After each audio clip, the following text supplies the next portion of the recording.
This is your 5th year here, right? I'm trying to Exactly. Yep. How would you kind of sum up your career here so far? Yep. My career here, in the beginning, say 2019 was my first time on the field here. So my first experience on the field, it was like I was a freshman all over again, basically coming from Nebraska to here. And I just had to learn a new scheme, new offense, get comfortable with my coaches and my teammates. So I just had to readjust. And at times it felt like a lot to handle, you know what I'm saying? So I just had to figure out my niches in that situation and, go about it and improve in those situations. So since then, I'll say I've improved physically and mentally. Off the field, I'm making better decisions. On the field, I'm reading coverages and stuff, taking the next step in my game, not just thinking about what I have, but knowing who's lined up against me, what his responsibility is.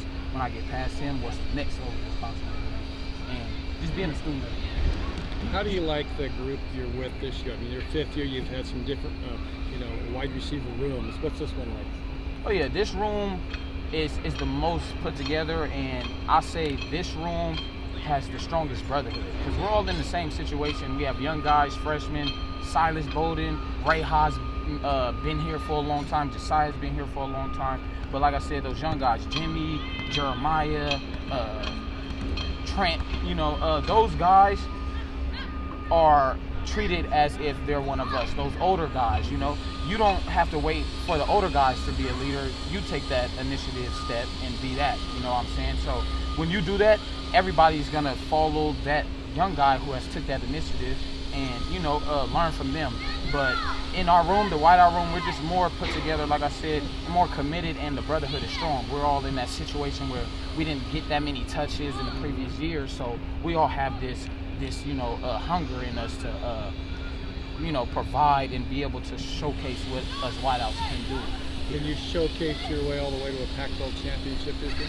Yeah, of course. That's the next goal. Every year since I've been here, we've been getting better and improving. So I know that this team is buying in way more.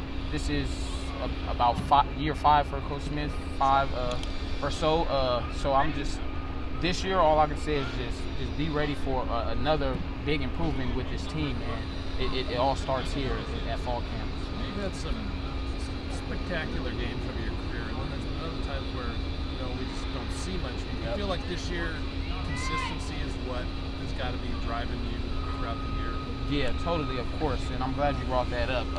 I just struggled a lot with injuries, just putting my body on the line, but at the same time, I have to be more smart with it.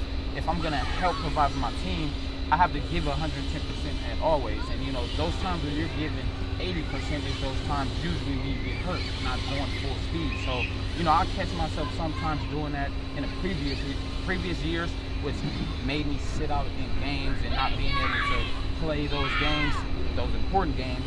And this year, like you said, I'm working on consistency. I'm just working on trying to stay on the field, not being just a slot receiver, but a wide out hole, playing outside, sliding, everything. So my thing this year is just to stay on the field as much as I can possible and to showcase what I've done in the past, but on another level.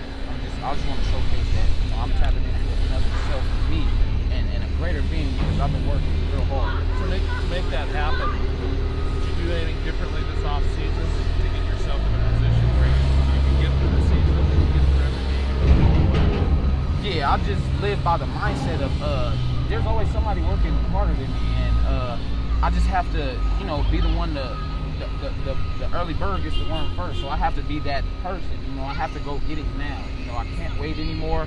I had a sense of doing that. I'm a freshman. I'm a sophomore. I'm still a junior. I have 2 more years. COVID just happened. Now it's time. I have no more time. This is my last year.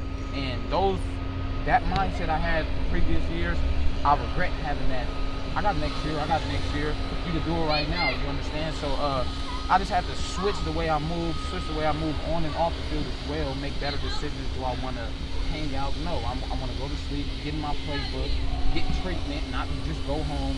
Do those little things that'll help me get to the next level. Are you passing those advice on to the young guys? Yeah, of course. Those are my brothers, like I said, not just in the wideout room, but also around. You know, I get along with the DBs, the linebackers, and just the whole defensive side as a whole. So when you have teammates like that, to being able to lead on one side of the ball and the other side of the ball is following you, you could see a huge change in the team. You know, we didn't have that in 2018, 19, and that's what made us lose so many games. Not everybody was buying in. You had some role players and some leaders, but nobody really had that important role of just being the main leader, getting guys going, and that's what we're trying to do with the whole team this year. Get the whole team ready and have a locker room led championship team, and being able to just lead by example, no matter how old you are, know what grade you are. So. What about the quarterback room or the quarterback? So what are your thoughts about the guys throwing to you? My thoughts have always been the same. You know, we got Chance, we got Ben, we got Tristan, we got some new guys here, and you know, in that room is very competitive. You see each and every one of those guys working hard, each and every one of those guys seeing each other as brothers, but also on the field competing together. You know, going against each other, getting each other better. I'm seeing quarterbacks making good plays. The other 3, 4, 5 quarterbacks are coming up, giving them high fives and giving them credit. So that's what you need in the room. You know, you're all your brothers in that room, your brothers here and all that, but when you're on the field, you have to compete. You know, you have to compete, and that's the only way the person behind you or next to you is going to get better. You just have to give it your all, and that's going to encourage the next person to do the same.